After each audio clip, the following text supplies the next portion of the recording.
किसी ने बड़े कमाल की बात कही है कि जिंदगी में हमेशा दो तरह के लोगों से सावधान रहना। पहले वो जो आप में वो कमी बताएं जो आप में है ही नहीं, और दूसरे वो जो आप में वो खूबी बताएं जो आप में है ही नहीं।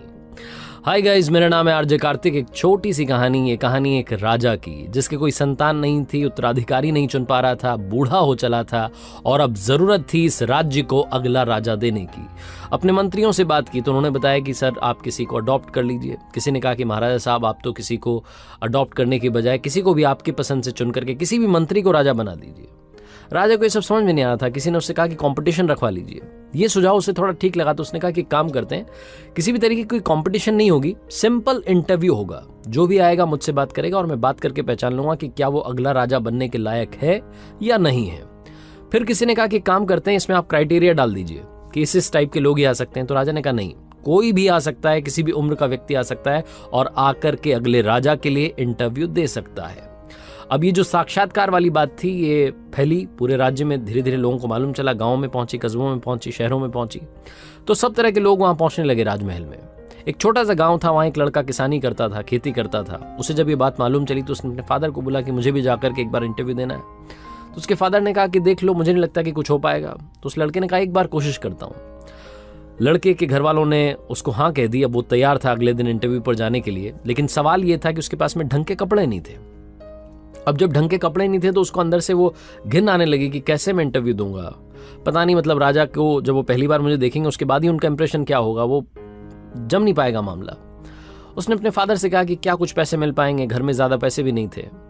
जैसे तैसे उसने उधारी करके कहीं से भी जुगाड़ करके एक अच्छा सा जैकेट बनवाया।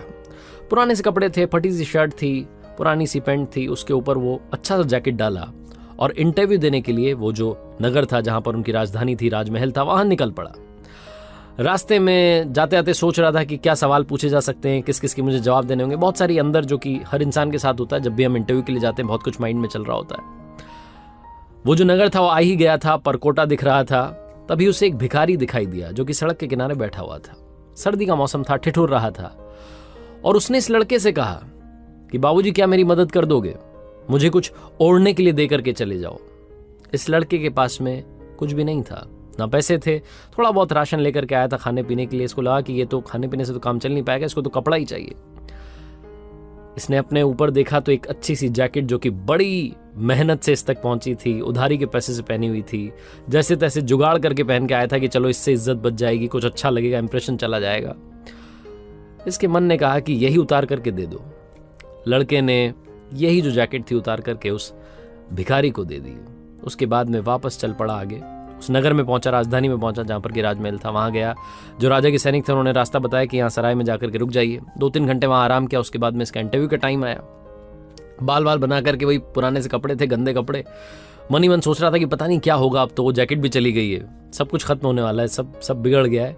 लेकिन कोई बात नहीं, अब यहाँ तक आ गया हूँ, पापा पूछेंगे कि क्या करके आया तो एक बार कम से कम ये तो बताऊंगा कि राजा साहब से मिल करके आया। तो राजा के कक्ष में पहुंचा, वहां राजा नहीं था। थोड़ी देर के बाद में राजा आया और जैसे ही राजा आया, ये लड़का जो था इसके पैरों के नीचे से जमीन खिसक गई। इसे समझ नहीं आया कि ये क्या हो गया है। वो जो राजा था वो वही भिखारी था जो कि थोड़ी देर पहले मिला था रास्ते में और जिसने इसका वो जो अनमोल जैकेट था वो ले लिया था। वो एक अच्छा सा कपड़ा जो पहन के आया था वो भी उसने ले लिया था। अब इससे बोला नहीं जा रहा था, समझ नहीं पा रहा था कि क्या रिएक्शन दूं। तो इसने बस ऐसे इशारों में पूछा कि क्या आप वही हैं जो मिले थे। तो राजा ने कहा कि हाँ, मैं वही भिखारी हूं जो थोड़ी देर पहले तुम्हें मिला था।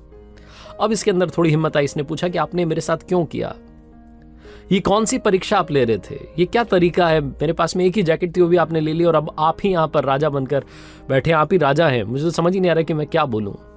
राजा ने बोला कि परेशान मत रहो, अगर मैं राजा बन के सबसे पहले तुम्हारे सामने आता तो मैं जो बोलता वो तुम कर देते, तुम दुनिया का हर काम कर देते मुझे इंप्रेस करने के लिए और अगला राजा बनने के लिए। लेकिन मैं तुम्हारे सामने सबसे पहले भिखारी बन के आया और मैं तुम्हारे असली चरित्र को, असली कैरेक्टर को जानना चाहता था कि अंदर से तुम कैसे हो। सर्दी का मौसम है, ठिठुर रहा था वहां भिखारी बन के, तुम्हारे पास सिर्फ एक जैकेट था। मुझे नहीं लगता कि तुम्हारे पास ज्यादा कपड़े भी होंगे घर पर, बड़ी मुश्किल से तुम शायद ये लेकर के आए होंगे। सबसे पहले तो ये जैकेट अपना वापस लो और अब से तुम इस राज्य के अगले राजा हो। तो उस लड़के ने बोला कि आपने तो मुझसे कुछ पूछा भी नहीं, ये कौन सा तरीका हो अगला राजा अनाउंस करने का। तो राजा ने कहा कि मुझे सब समझ आ गया है। जो इंसान दिल से अच्छा होता है, जो बिना किसी स्वार्थ के दूसरे की मदद कर देता है, रिटर्न में जिसको कुछ नहीं चाहिए, और जो अपने पास नहीं है उसके बाद में भी सामने वाले की मदद करने के लिए तैयार हो जाता है, वही इंसान सबसे अच्छा इंसान होता है। इसीलिए मुझे राज्य के लिए ऐसे राजा की तलाश थी जो सबसे पहले अच्छा इंसान हो। इसीलिए मैंने कोई एज, कोई ग्रुप, कोई भी क्राइटेरिया नहीं लगाया था। छोटी सी कहानी है, बहुत बड़ी बात सिखाती है। जिंदगी में हम सब चाहते हैं कि सब लोग हमसे प्यार करें, सब हमें चाहें, हमारे बारे में काफी लोग जानें, लेकिन सबसे इंपॉर्टेंट चीज है कि क्या आप सबसे प्यार करने के लिए तैयार हैं, क्या आप सबकी मदद करने के लिए तैयार हैं। बहुत ही खूबसूरत सा मैसेज ये कहानी देती है। जिंदगी में सबसे पहले बनना है तो अच्छा इंसान बनो। और मैंने कई बार अपनी कहानियों में कहा है कि पैसे तो हम कमाते रहते हैं, जिस दिन दुआएं कमाने लगेंगे शायद उस दिन चमत्कार होने लगेगा। और वो जो कहते हैं ना कि 1% जो है वो बस 1% से रह गए, वो 1% वाली जो कमी है वो दूर हो जाएगी, और शायद आप मंजिल के पास पहुंच करके वहां पहुंच भी जाओगे और झंडा बुलंद कर दोगे। आरजे कार्तिक हमेशा आपसे कहता है, कर दिखाओ कुछ ऐसा कि दुनिया करना चाहे आपके।